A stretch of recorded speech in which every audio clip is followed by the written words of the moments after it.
Hello, thank you for tuning into my channel. We're working with scraps today, so if you want to see how to use leftover half-square triangles to make a unit like this, please stay tuned.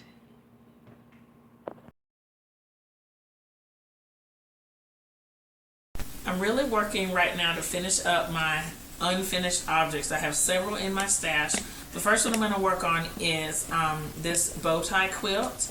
And I'm going to link the video to the original where I showed you how to make this block. But what I'm going to do now is just talk about something you can do with the leftovers, because I have something special in mind that I want to do with the leftovers to add to this quilt. So one of the things that happened was I ended up with all these half-square triangle units like this one. So, and they all ended up a little bit wonky just because I sewed them separately and all of that. So the first thing I'm going to do is I'll square this one up on camera so you can see it, and then I will show you the project that I came up with. So to square this up, I'm going to use this 2.5 inch square up ruler, and I'm going to, it has a 45-degree line down the middle of it, and so I'm going to put this line down the center of the block, and I'm squaring to 1.5 inches, so I'm just gonna hold it kind of on this circle across and over. Make sure we got it. Oh. Then I'm going to turn the block. That's kind of weird. Unturn the block and then do the same thing, except to make sure it lines up at the 1.5 inch line. So I lined up along the center line with the 45-degree line, and then across and over.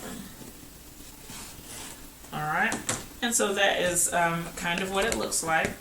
So I'm going to show you how I arranged all of these squares to make a pattern. With about 103 half-square triangle units, they are tiny at 1.5 inches, but I wanted to lay them out in a way that's pleasing. So what I've done is I've placed them in kind of a radiating diamond shape. So you see orange in the center, followed by yellow and blue, and then I just have kind of an orange and brown border.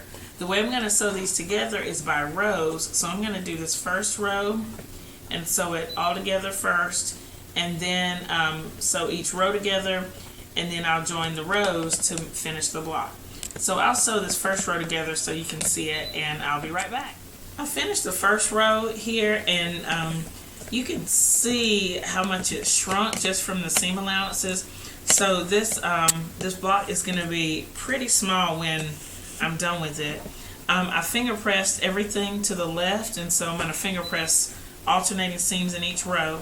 And then what I've done is I've tried to use chain piecing as much as possible, and so that's why these two are already sewn together, because I've used chain piecing as kind of leaders and enders.